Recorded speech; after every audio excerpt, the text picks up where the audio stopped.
চট্টগ্রামের সাতকানিয়ায় এলাকাবাসীর পিটুনিতে 2 জন নিহত হয়েছেন। এ ঘটনায় গুলিবিদ্ধ 5 জন হাসপাতালে চিকিৎসাধীন। ঘটনাটি নিয়ে দেখা দিয়েছে ধোঁয়াশা। এক পক্ষের দাবি ডাকাতি করতে এসে 2 জন গণপিটুনিতে নিহত হয়েছে, অপর পক্ষের দাবি পরিকল্পিতভাবে 2 জনকে হত্যা করা হয়েছে। সোমবার রাতে অটোরিকশা নিয়ে চট্টগ্রাম সাতকানিয়ার ছনখোলা চূড়ামণি গ্রামে যায় কয়েকজন। অপরিচিত লোকজনদের ঘোরাফেরা দেখে মসজিদের মাইকে ডাকাত ঘোষণা দিয়ে তাদেরকে ঘিরে ফেলে গ্রামবাসী।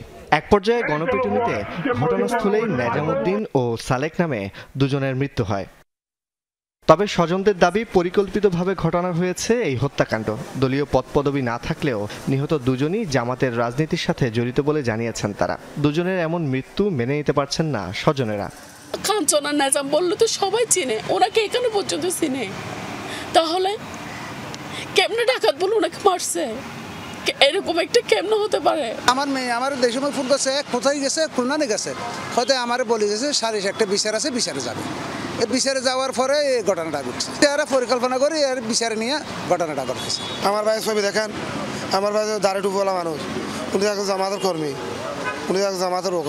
উনি একটা ছাত্র লোক। এখানে সিটাঙ্গের যতগুলো আন্দোলন হয়েছে, ছাত্র আন্দোলন 5 আগস্টের পর সবগুলো আন্দোলনের মধ্যে জড়িত। যারা জড়িত আছে তাদেরকে গ্রেফতার করে এবং সর্বোচ্চ শাস্তির পাশের ব্যবস্থা করার জন্য আমি প্রশাসনের প্রতি বিনীত অনুরোধ করছি। তাদেরকে সুনির্দিষ্ট বিচারে আয়তায় তাদের ফাঁসি দাবি করছি। ঘটনার সময় গুলিবিদ্ধ 5 জনকে সরকারি এবং বেসরকারি হাসপাতালে ভর্তি করা হয়েছে। ওখানে কি সমস্যা দেখতে গেছে, ওখানে গুলি খাইছে, মানে সিটা গুলি বলতেছে, মানে এলোপাতারি গুলি করতেছে। সম্পূর্ণ মাইকে বলে দিয়েছে, তারপর সবাই সতর্কভাবে হয়ে গেছে। তারপর ওরা বাঁচার জন্য যেভাবে পারছে এলোপাতারি গুলি করে এখান থেকে পালিয়ে যায়। 12টা সিঙ্গি নিয়ে আসছে ওনারা, সবার মুখোশ পরা, হাতে অস্ত্র। 9-10টা চেঞ্জি করে লোক এসেছিল। তো এই সন্দেহজনক মেঘে মসজিদের মেঘে এই এলাও দিচ্ছে যে ডাকাত ঢুকছে। ঘটনাস্থল থেকে একটি পিস্তল ও 6টি গুলির খোসা উদ্ধার করেছে পুলিশ। খবর পেয়ে রাতেই ঘটনাস্থল পরিদর্শন করেছেন পুলিশ সুপার।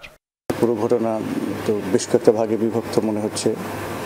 ঘটনাস্থল থেকে যারা মারা গিয়েছে তাদের সাথে অস্ত্র আমরা পেয়েছি। আমরা দেখি বিষয়টা আরও তদন্ত করি, দেখে শুনে বুঝে এই মুহূর্তে কিছু বলা যাচ্ছে না।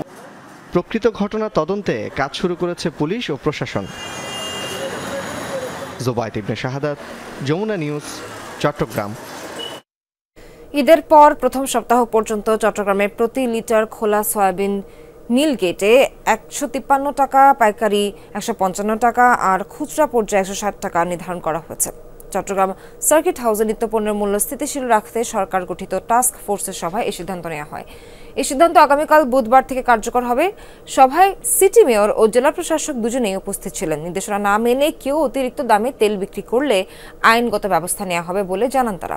সভায় ভোজ্য তেল আমদানিকারক, পাইকারি ব্যবসায়ী, বন্দর, কাস্টম সহ বিভিন্ন সংস্থার কর্মকর্তারা উপস্থিত ছিলেন। যে রেট নির্ধারণ করা হলো, এই রেট সর্বসম্মতিক্রমে পুরা জেলাতে, এটা শুধুমাত্র শহরে না, এটা পুরা জেলার জন্য এটা প্রযোজ্য। এই সিদ্ধান্তের বাইরে কোনো ব্যবসায়ী খুচরা বাজারে হোক বা আপনার পাইকারি বাজারে হোক, সিদ্ধান্তের বাইরে চললে আমাদের ডিস্ট্রিক্ট স্পেশাল টাস্ক ফোর্স আছে, আমরা তা আইনগত ব্যবস্থা নেব। মিল মালিকরাও কাস্টমার পাচ্ছেন, আমরা যারা পাইকারি আমরাও কাস্টমার পাচ্ছেন, কিন্তু বিচ্ছিন্ন ঘটনাটা করতেছে শুধুমাত্র বোতলজাত নিয়ে। এখানে ব্যবসায়ীদের যদি কারসাজি না থাকে, এই শ্রমিকদের কিভাবে বক্তা পর্যায়ে 200 টাকা বিক্রি হয়, 155 টাকা বিক্রি হয়? আসলে দেখুন, আমাদের এখানে আমরা 153 টাকা পাইকারি বিক্রি করছি কিনা, আমরা দায়িত্ব নিয়ে বলতেছি আমরা 153 টাকায় বিক্রি করতেছি। এখন জুলাই আন্দোলনে চট্টগ্রাম জেলায় আহত আরও 113 জনকে 1,13,00,000 টাকা আর্থিক সহায়তা দিয়েছে জুলাই শহীদ স্মৃতি ফাউন্ডেশন। সকালে চট্টগ্রাম জেলা শিল্পকলা একাডেমিতে তাদের কাছে চেক হস্তান্তর করেন ফাউন্ডেশনের প্রধান নির্বাহী কর্মকর্তা মীর মাহবুবুর রহমান স্নিগ্ধ। অনুষ্ঠানে তিনি জানান, চট্টগ্রামে এখন পর্যন্ত 565 জন আহতের তালিকা করা হয়েছে। এর মধ্যে আর্থিক সহায়তা পেয়েছে 250 জন। শহীদ পরিবারের পাশে দাঁড়াতে এবং আহতদের পুনর্বাসন ও কর্মসংস্থানের কাজ চলছে বলে জানান তিনি।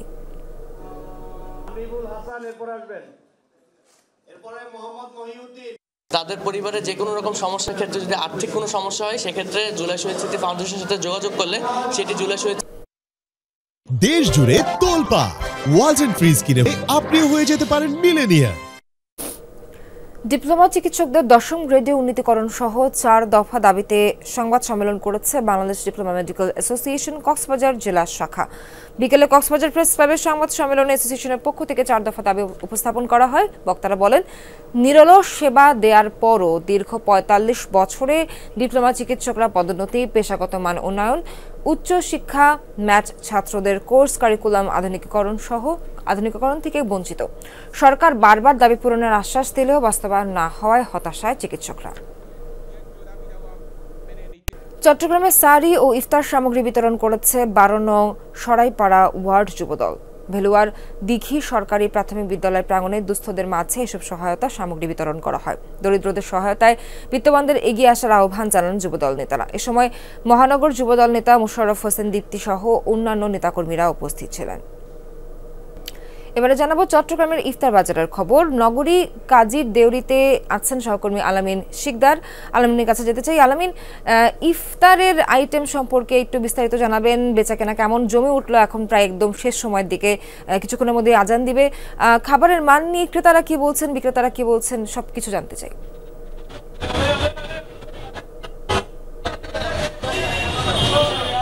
সোহার, আমরা একটু আগেই কাজী দেউরিতে ছিলাম এবং আপনি যেটা বললেন বেচা কেনা কেমন চলছে, বেচা কেনা এতটাই বেশি হচ্ছে যে আমরা কাজীর দেউরির আশপাশের যে রেস্তোরাঁগুলো ছিল সেখানে বেচা কেনা শেষ। বেচা কেনার অবস্থা দেখানোর জন্য আমরা এই মুহূর্তে রয়েছি দেওয়ানহাটে এবং সেখানকার একটি রেস্তোরাঁয় দেখতে পাচ্ছেন ইফতারের ঠিক আগ মুহূর্তে মানুষের যে পছন্দের যে খাবারগুলো সেই খাবারগুলো ক্রয় করার জন্য রেস্তোরাঁয় যে ভিড় করার বিষয়টি সেগুলো দেখতে পাচ্ছেন। এবং একটি চট্টগ্রামের মানুষের ক্ষেত্রে যদি বলতে চাই, তাদের পছন্দের খাবারের তালিকায় ছোলা, বুট, পেঁয়াজু এগুলো স্বাভাবিক হলেও তাদের পছন্দের তালিকায় কিন্তু থাকে মেজবানি মাংস, হালিম এবং রেশমি জিলাপি। একটি জিলাপি থাকে, সেই রেশমি জিলাপির প্রতি একটি আগ্রহ থাকে। পাশাপাশি কাবাবের কথা যদি বলতে চাই, সেই কাবাবের ক্ষেত্রেও একটি আলাদা ধরনের ভালো লাগা আছে, পছন্দের খাবার তাদের। সেজন্য আমরা দেখছি যে একদম ইফতারির ঠিক আগ মুহূর্তে পছন্দের যে খাবারগুলো সেই খাবারগুলো তারা কিনতে আসছেন এবং কিনছেন। এবং আমরা যখনই দেখি যে ক্রেতারা আসছেন, তাদের সাথে আমরা যখন কথা বলি তারা বলছেন যে তারা পছন্দের খাবারগুলো কিনেন এবং খুব ভালো যে জায়গাগুলোতে তারা পান সেই জায়গাতেই তারা ছুটে যান এবং তারা চান সবসময় যেন এই রমজানকে মাথায় রেখে অন্তত কোনো ধরনের ভেজালহীন পণ্য যেন তাদেরকে দেয়া হয়, সেটাই কিন্তু তারা চান, যাতে কোনো ধরনের ভেজাল পণ্য তাদেরকে খেতে দেয়া না হয়। প্রয়োজনে দাম বৃদ্ধি করলেও দোকানদাররা যেন ভেজাল কোনো খাবার না দেয়, সেটাই কিন্তু ক্রেতাদের একমাত্র আকতি এবং এখন পর্যন্ত দাম স্বাভাবিক রয়েছে সেটাই কিন্তু বলছেন। আলামিন, ধন্যবাদ আপনাকে। দর্শক, শেষ করছি আজকে চট্টগ্রামের এখনকার আয়োজন।